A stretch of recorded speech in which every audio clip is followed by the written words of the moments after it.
me fait et lui dit qu'il continue de se glorifier dans ma vie. Et vous dit aussi que vous avez choisi la bonne part. Et je sais que ce choix sera une transformation dans votre vie avant de sortir ici. Or, nous parlons d'un thème qui est réel, un thème qui est douloureux, très douloureux et puissant. Notamment, comment sortir des relations toxiques.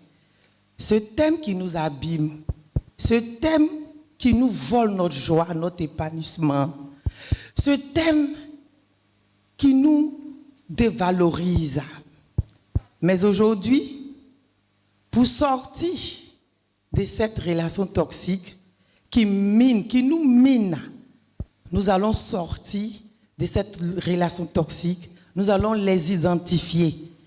Et pourquoi elles nous capturent? Les relations toxiques existent et elles sont parfois mortelles. Entre parenthèses, souvent on perd la vie que je ne vous souhaite pas. Aujourd'hui, nous disons que ces relations toxiques, c'est devenu en fait une gangrène dans nos mariages, dans nos foyers, et c'est caché. Mais par la grâce de Dieu, nous disons que nous allons en sortir. Nous allons en sortir. Et enfin, nous allons savoir comment sortir de ces relations toxiques avec sagesse, avec foi et la force. Nous allons revenir. Excusez-moi. Nous allons revenir à des questions. Je vais vous poser des questions. C'est un partage. Et vous allez me répondre avec un cœur sincère. Soyez vrai et soyez libre. Qui ici a déjà ressenti ou elle a déjà ressenti dans une relation qu'elle ne se ressentait plus, la relation l'étouffait en fait. On est en famille, hein? Les relations toxiques, on ne doit plus les cacher. On doit les dénoncer. Droit au but, c'était une personne qui m'empêchait de m'épanouir. D'accord. Qui m'empêchait de sortir. Je n'avais pas droit à avoir certains types d'amis de certains sexes. Si je peux m'arrêter là, c'était un exemple. Un exemple. Mais par la grâce de Dieu, tu as pu t'en sortir? Oui, par la grâce de Dieu, j'ai pu m'en sortir. Et là encore, je dis merci à Dieu et merci à mes parents. D'accord, d'accord. Donc nous comprenons que ce n'est pas un jeu. Les relations toxiques, c'est vraiment, je vais dire que c'est un cancer même. Donc la deuxième question que nous allons partager ensemble, qui ici a déjà eu du mal à s'en aller alors que tout criait à l'intérieur de cette personne, vas-y, mais tu insistais, tu voulais forcément être là. Qui? Pour dire encore que ce n'est pas les femmes seulement qui vivent les relations toxiques. Les hommes en souffrent aussi. Ok. Donc, la troisième question, qui sent que c'est le moment d'ouvrir les yeux et d'avancer différemment? Qui sent ça?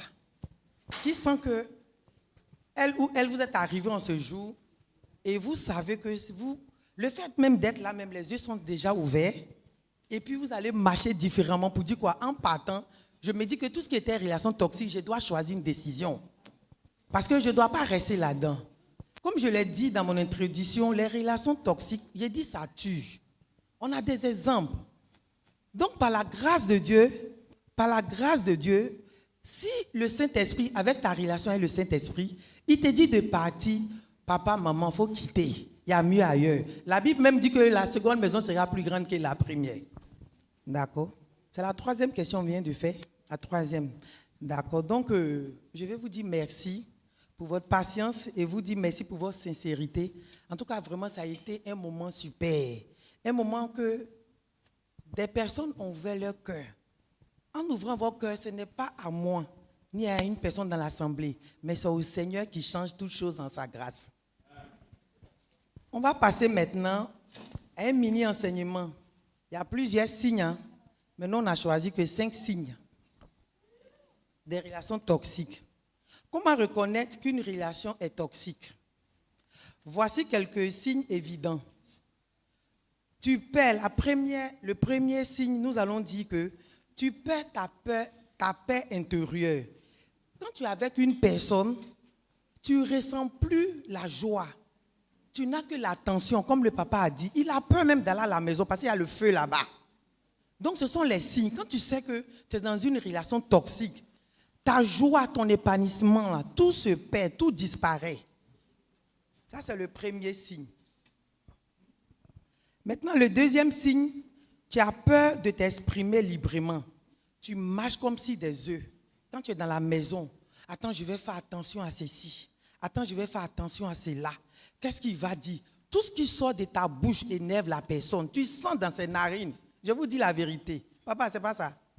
Notre troisième signe, tu doutes de ta propre valeur. Ça, c'est fort. Peu à peu, tu commences à croire que tu n'es rien. Tu ne peux rien faire. Tellement qu'on t'a dévalorisé. Quand tu te regardes dans une glace, même tu te dis, mais attends, est-ce que je suis une vraie créature de Dieu? Parce que la Bible nous dit qu'il nous a créés à son image. Tu as des doutes. Donc, quand tu arrives à ce stade-là, mon frère, ma soeur, maman, papa, il faut te dire que tu n'as plus ta place. Si on ne reconnaît plus la grâce de Dieu sur ta vie, quitte en ce lieu. Nous allons prendre maintenant la quatrième.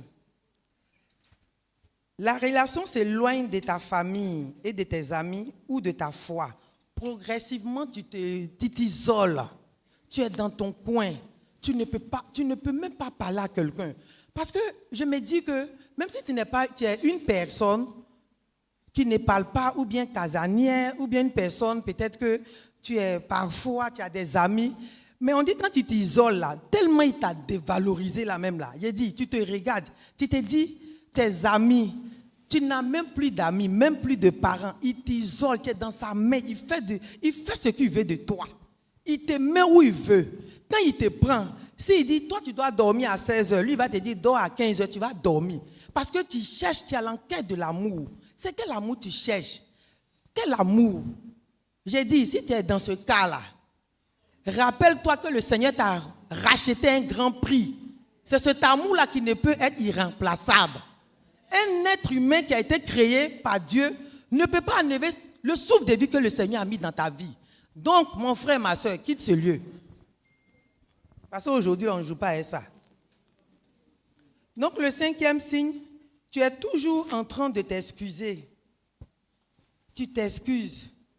Tu justifies, mais l'injustifiable. Tellement tu te minimises là.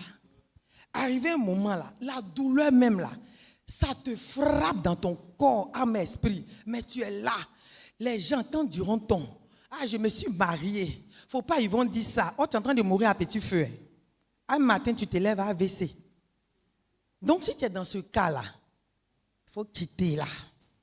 Arrête de dire, qu'est-ce que la société va dire de moi? Qu'est-ce que mes parents vont dire de moi? Le mariage, c'est pour être heureux. Le mariage, ce n'est pas pour être malheureux. Tu es dans une relation, tu sens que la douleur est ton partage, ni le bonheur. Quitte ce lieu, mon frère, ma soeur. Je ne t'encourage pas, mais je n'ai pas envie de faire des funérailles.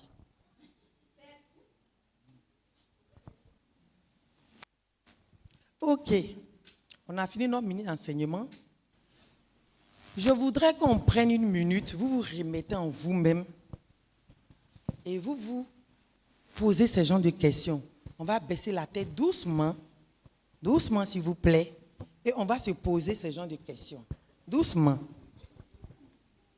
Est-ce que je me sens épanouie dans mes relations? Est-ce que je me sens épanouie dans mes relations? Ça, c'est en toi. Et puis le Saint-Esprit maintenant, sois vrai envers toi-même. Ça, c'est la première question. Est-ce que je me sens épanouie dans mes relations? Sinon, tu sais ce que tu dois faire. Est-ce que je justifie alors que ça me fait mal? Jean, on te voit. Tu sais, la gloire de Dieu ne se cache pas. Moi, je dis toujours, la gloire de Dieu, ce n'est pas l'argent qui achète la gloire de Dieu. Tu peux ne rien avoir dans ta poche. Mais quand la gloire de Dieu est sur toi, je vous dis que ce n'est pas monnayable. Mais on voit, tu sèches, tout l'eau est quittée en toi, on te demande, tu dis oui, ça va. Parce qu'il t'a dit, si tu parles là, tu arrives à la maison, je vais te tabasser. Est-ce que ça t'arrive? Pose-toi ce genre de questions. Je suis dans quelle relation? Est-ce que je m'aime autant que l'autre? On était sur Challenge la fois passée, le jeudi passé. Il y a Daddy qui disait que histoire de c'est ma moitié là, c'est ça qui nous détruit deux fois. Parce que je m'assois, c'est vrai que on dit que nous deux nous formons une seule chair. Mais est-ce que nous sommes des jumeaux? Nous ne sommes pas des jumeaux. Donc, tu ne t'aimes pas. Et puis tu aimes l'autre que toi-même. Est-ce que tu t'aimes? Est-ce que tu t'aimes? Tu es dans une relation, l'autre là, tu es prêt à tout faire pour lui. Tu es prêt à tout. Toi-même, pour là, t'acheter même un petit pain, bien te faire plaisir là. Tu ne peux pas. Mais l'autre là, tu te tues. Mais jamais il va te donner un cadeau. Est-ce que tu es dans cette relation? Pose-toi la question. Est-ce que Dieu approuve la façon dont cette personne te traite? De la manière dont on te bassonne. Quand tu téléphones comme ça, là, il vient, jalousie, maladie, il vient, tout ce que tu fais, ça l'énerve, il te frappe. Quand tu arrives, toi, tes amis sont heureux. Quand on arrive dans un lieu où tout le monde rit, tu prends ta chaise, tu es à côté, comme si tu es calme. Oh, tu n'es pas calme. C'est parce que la douleur des relations toxiques est sur toi. Pour toi, la main, ce n'est pas là, c'est des. Ça est sur toi. Donc, pose-toi la question, est-ce que tu es dans ce genre de relation-là? Si tu finis maintenant de prendre part à ces questions, je veux vraiment bénir le nom de l'Éternel pour ta vie et dire que ce moment, ce n'est pas un moment anodin. C'est un moment d'un pas vers ta guérison, vers la clarté. Et que le Seigneur vraiment intervienne dans ton foyer. Si tu n'es pas encore rentré, mon frère, ma soeur, que le Seigneur te donne la bonne personne. Et que son nom soit toujours béni dans ton mariage. Et que sa grâce soit toujours avec toi. Merci.